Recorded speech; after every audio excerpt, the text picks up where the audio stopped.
من صام رمضان ایمانا واحتسابا غفر له ما تقدم من ذنبه من قام رمضان ایمانا واحتسابا غفر له ما تقدم من ذنبه۔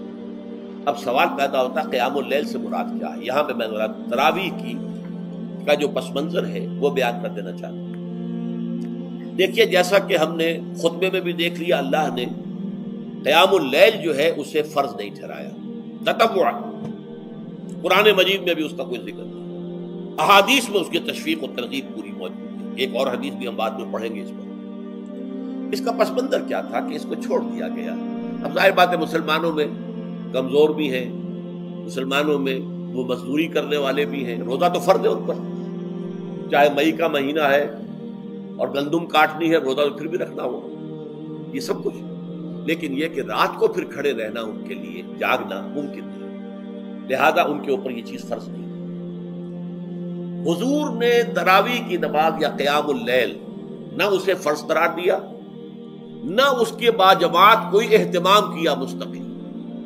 صرف 3 راتیں آپ نے جماعت کروائی ہے، اس میں 8 رکعتیں آپ نے پڑھی ہیں کہ جو آپ کا معمول تھا تہجد کا، وہ پڑھی، اور تہجد کے وقت ہی جماعت کرائی ہے۔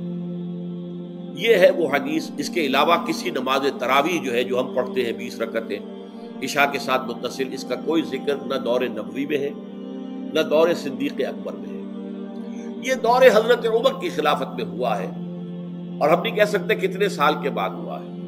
حضرت عمر رضی اللہ تعالیٰ عنہ کی خلافت کا دور جو ہے وہ تو 10 برس ہے، ہو سکتا ہے 5 برس کے بعد ہوا ہو، 6 برس کے بعد ہوا ہو، 12 ہوا ہے ان کے عہد۔ حضرت عمر ایک مرتبہ مسجد میں داخل ہوئے، مسجد نبوی میں، تو دیکھا کہ کچھ لوگ 8 10 12 جو ہے وہ ایک جو ہے حافظ کے پیچھے کھڑے ہوئے اور قرآن سن رہے ہیں، کچھ دوسرے کونے میں کھڑے ہیں، کچھ کہیں اور کھڑے ہیں، مختلف جماعتیں ہو رہی ہیں۔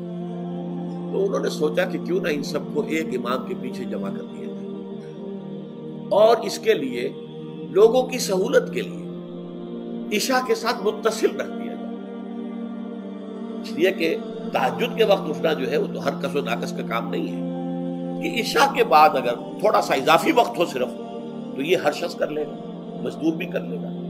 لہذا آپ نے یہ نظام تجویز فرمایا کہ عشاء کے متصل بعد 20 رکعت نماز پڑھی جائے اور ایک امام کے پیچھے پڑھی جائے۔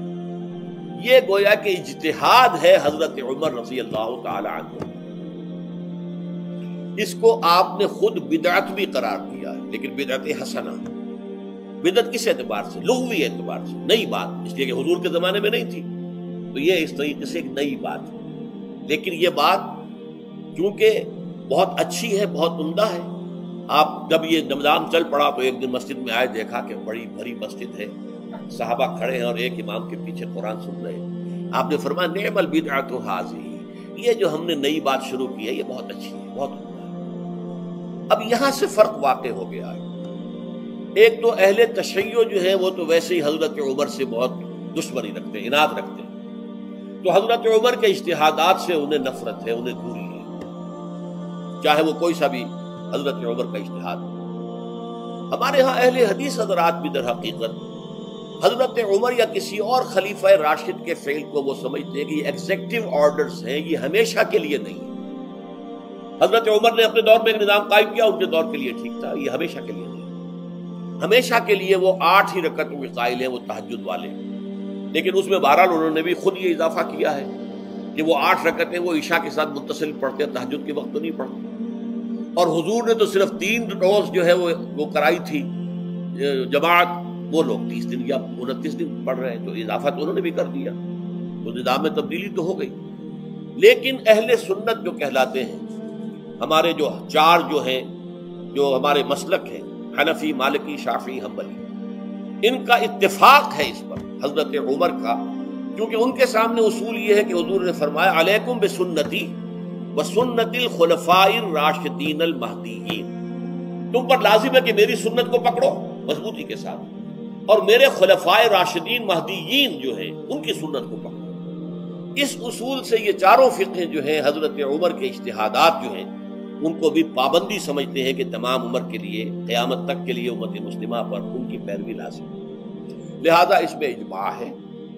اور یہاں تک کہ یہ سب سے آخری جو اس میں مسلک پیدا ہوا ہے زمانی اعتبار سے سب سے پہلے مسلک جو ہے حنفی پیدا ہوا، پھر مالکی پیدا ہوا، پھر شافعی پیدا ہوا، اور پھر حنبلی آخری۔ اور امام احمد ابن حنبل بہت بڑے محدث بھی ہیں۔ مسند احمد ابن حنبل جو ہے وہ بہت بڑی کتاب ہے، بہت اہم کتاب ہے، جامع کتاب ہے۔ تو ان کے ہاں بھی 20 رکعتیں ہیں۔ چنانچہ حرمین شریفین میں، سعودی عرب میں، مکے اور مدینہ منورہ میں جو نماز تراویح ہوتی ہے اس کی 20 رکعتیں ہیں، لیکن اہل حدیث حضرات جو ہے وہ اس 8 کے اوپر اکتفا کرتے ہیں۔ بہرحال یہ ایک اختلاف ہے جو میں نے اس کا پس منظر بیان کر دیا، لیکن اس 20 رکعت نماز سے ادا کرنے سے، جو کہ زیادہ سے زیادہ 50 منٹ یا 1 گھنٹہ لگتا ہے، اس سے وہ قیام اللیل کا حق ادا نہیں ہوتا۔ قیام اللیل کا تو کچھ اور ہی تقاضا ہے۔ قیام کسے کہتے ہیں؟ یہ سورہ مزمل سے واضح ہوتا ہے، یا ایھا المزمل قم اللیل الا قلیلا نصفہ او انقص منہ قلیلا او زد علیہ ورتل القرآن ترتیلا۔ آدھی رات یا آدھی رات سے کچھ کم، یعنی تہائی رات، یا آدھی رات سے کچھ زائد، 2 تہائی رات، یہ ہے قیام اللیل۔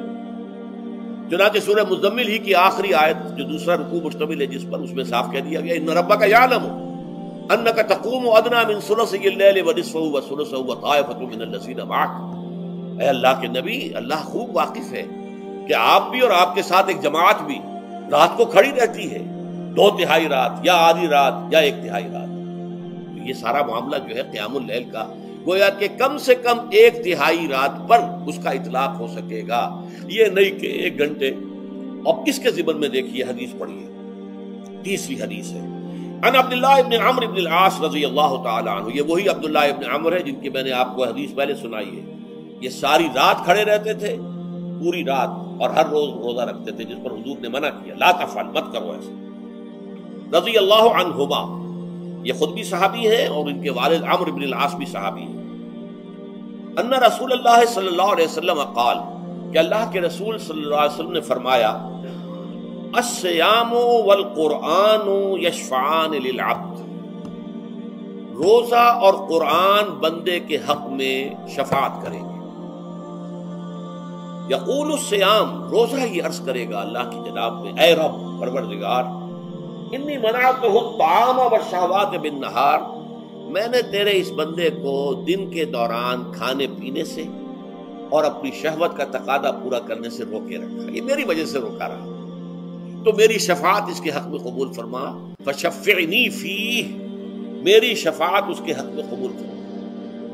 ویقول القرآن، قرآن کیا کہے گا، منعتہ النوم باللیل، میں نے اسے رات کے وقت سونے سے، نیند سے روکے رکھا، فشفعنی فیہ، تو اس کے حق میں میری شفاعت قبول فرما۔